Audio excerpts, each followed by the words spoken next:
沈伯洋每天都在闹，立委附中应该要管理，要通报。我就问，这样子的一个规定能够管到沈爸爸吗？根本就没有，还是一大堆的漏洞。这实在太可怕了。沈伯洋还讲今天中国对他们家进行惩罚，是在牺牲中国人民生产的利益。今天开始教老共怎么做事啦？那你难道不是中共同路人？谁才是中共同路人？而且赖清德用总统的身份提出并购说，青鸟蟾蜍，你们要抓着沈伯洋这些人统战行径出来反抗。伯洋一直说自己很穷，因为你爸很有钱，他们一方面帮中共赚钱，一方面要跟美国有很近的连结。第三跟统战部的长官喊了我家的一半生意，其他地方要补给我啊！你这个人真的是非常的贪婪。就是你可以看得出民进党非常的不择手段。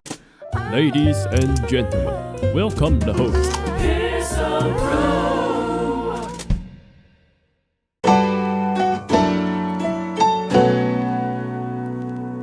双重间谍的可能性，这一点其实让我细思极恐。而且曹兴诚他找来的人，包括他们全部过去都是跟中共有很深的关联。有一天，他们就突然跑到台湾来，摇身一变，就说我们要反共，开始指责别人都是中共同路人，罢免国民党的立委。所以有一种说法，你今天真的要让台湾乱，这些人在乱。那请问，从中共如果他今天要统战的立场来说，他希望台湾是一个稳定而团结的社会，还是希望台湾是一个分裂的社会？光是这样想，就会觉得非常的细思极恐。所以刚才我就说，沈伯洋他自己提出对抗中共认知作战要注意3种形式：资讯流、金流跟人流。资讯流的部分，沈伯洋常年极端言论制造台湾内部社会矛盾，可是你却没有去通报相关的国安单位，所以我们现在就会开始质疑你是不是双重间谍。金流的部分，沈伯洋自爆了他爸的贸易公司地位非常的重要，好像少了他爸，中南美的客户就拿不到他们要的货，那反而是中共惩罚了自己的人民，不就证明了你家的家族公司对中国不可采信吗？在人流，沈伯洋是国防委员会的召委，他也派黑熊学院的人进了总统府委员会，相关的标案、相关的政策、相关的法案，甚至机密的情报，你都全盘的掌握。现在我们还发现，你不只有美国的线，你还有中共的线，你爸就是你自己口中的中共统战高风险对象，你正在执行相关的任务，所以我就说，这就是中共透过台商进行渗透统战的复合式样态。那如果双重间谍的假设成立，你再去回头观察沈伯洋这几年来的言行举止，都可能是一个双重反转的渗透策略。那他的目的就是在制造内部矛盾，所以透过他自己所提出的反渗透或者是对抗认知作战的方法去印证他自己的行为，那就更加的诡异。所以这一种人合并在赖总统的并购说，所有东西全部都串起来。目前民进党没有任何人反对这个并购，但在中国国民党的立场来说，这是不可能有并购的空间的，就写在我们中华民国的宪法里面。我们今天在谈的中国，我们就是在争主权的代表权，所以这个论述怎么会是中共同路人？那反而并购说更像是中共同路人的时候，大家不觉得很奇怪吗？而且这些他们都不批评，所以赖清德的并购说是得到曹兴诚的认可的，难道这不是中共同路人吗？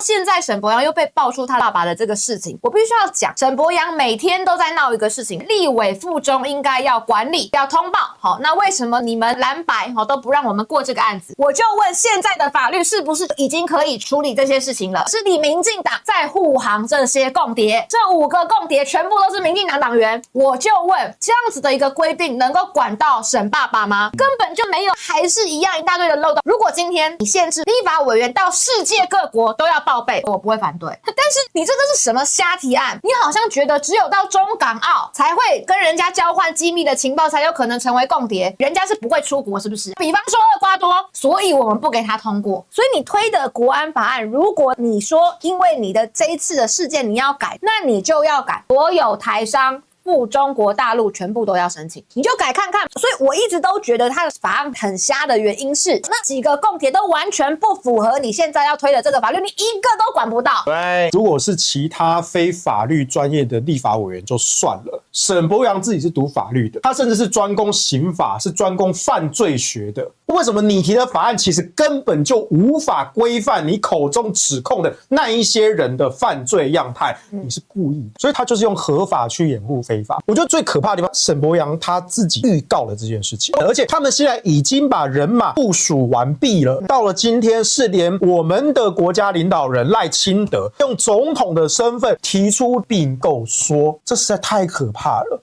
青鸟蟾蜍，我不管你叫这个国家叫什么名字，但如果你们有心要去反抗中共的渗透作战跟统战，你们要抓着沈伯洋这一些人的统战行径出来反抗。沈伯洋之前说，中共可能对台湾统战的样态，其中一种类型就是台商。那你跟大陆买东西之后再卖回去厄瓜多，它就是一种台商的样态。你在讲这些话的时候，你知不知道你的爸爸在做这个？你都知道，结果你没有让大家知道，原来你的爸爸是贸易商，遮掩自己的身份。你去讲其他的台商，他们可能都是中共的潜在的在地协力者。那你不觉得这个很没有同理心，很过分吗？你应该最有这个同理心，但是沈伯洋完全没有同理心，而且故意的去掩盖，还讲今天中国对他们家进行惩罚是在牺牲中国人民生产的利益。今天开始教老共怎么做事啦？那你难道不是中共同路人？那谁才是中共同路人？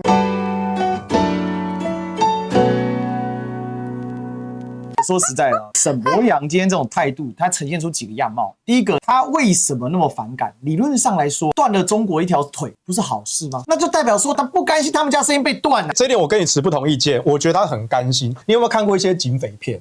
我今天警察要派一个人去黑帮卧底，我要怎么做？他要有前科，到2025年都还在持续跨境贸易帮中国赚钱的这个行为，中共一直都知道。但在这个时机点，制裁做给谁看？在掩护谁？是沈伯洋他一直洋洋得意。你看中共官方制裁我了，代表的我就是反共成功了，所以这样就更想要掩护他的合法性。他们当然是洋洋得意的来讲，变成是好像自己的一个勋章嘛。没错。但是让大家忘记了，事实上他的家人正在帮中国大陆赚钱，这件事情本身是跟红色的关联性是比较大的。我同意你后半段，但是我告诉你，这个人贪，因为正常这样贸易真的很赚。现在要做失败，当然他要断嘛，那可是钱就不方便送进来，所以他一定觉得说明面经济力还是受损。毕竟他这个钱本来是源源不绝的进来。沈伯洋说了个惊天大谎，2019年以后他家就生意少一半，可是文汇报里面光是华达这个布料，还有相关的其他小种的布料，加起来2023年他们家就做了400万台币的生意。这里面其实最大的猫腻，沈伯洋一直说自己很穷，我也信了，因为反正财产申报上，结果你爸很有钱啊，你可以自费读耳麦，哪里没有钱？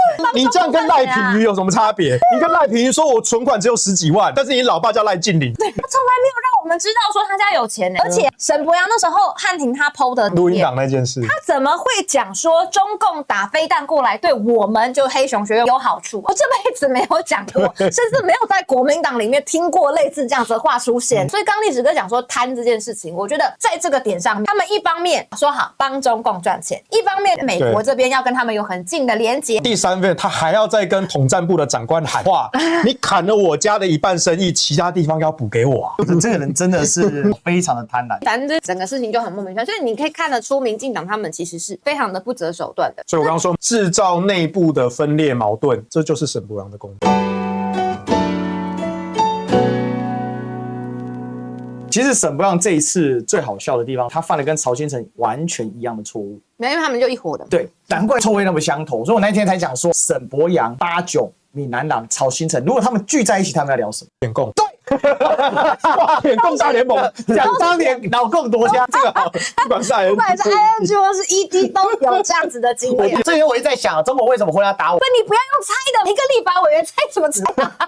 而且为什么你会知道中共惯用的舆论战是什么？为什么？我还真不知道中共惯用舆论战是什么。为什么你那么熟练？对，为什么打沈伯洋就不是中国惯用的舆论战？所以中国惯用的舆论战是不可以打沈伯洋的，是保护什么？所以我猜是因为换人的关心，新官上任3把火，跟之前的做法不一样。我看到今天报道，恍然大悟，王沪宁5月底下令呢，要参加两岸峰会的媒体强打反毒反外来事宜，习近平更亲自交代 KPI。你怎么知道？又来了，因为他猜的。那这件事有3个来源，第一个来源是中南海听床师八炯，第二个他自己就中南海听床师，对，第三个他爸爸是中南海听床师，不然我也找不到其他的理由了。这件事最大的猫腻是，文汇报跟大公报去发之后没有被制裁，中国下面俩拱了，说哇操，怎么可以不制裁？因为沈伯洋是在几年前就被列为顽固台独分子，对，就代表说这2个系统绝对不一样，所以根本不可能是王沪宁。再来，中联办相关的媒体先报纸全版打开，国台办先定调台湾亲中媒体再来一记 combo， 还有一家还没出招，讲出来是谁？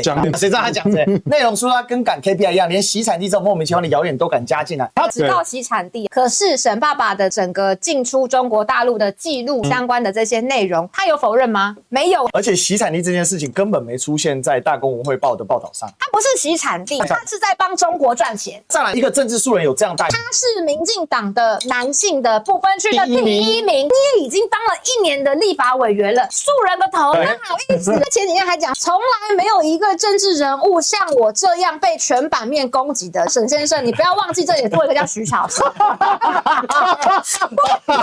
那想黑中南美台商也好，你是台湾人，在大陆做生意，不管你今天是卖给厄瓜多还是卖给台湾，都一样叫做台商，而且跟中国大陆有关。而且他爸一天到晚跑深圳，深圳区福田某酒店进出时间住同一个房间都被抓出来，而且最好玩的就是说，为什么可以把我爸的隐私公布出来？所以沈伯洋是知情他爸有中国小三，而且到现在他没有指责过他爸任何一句话。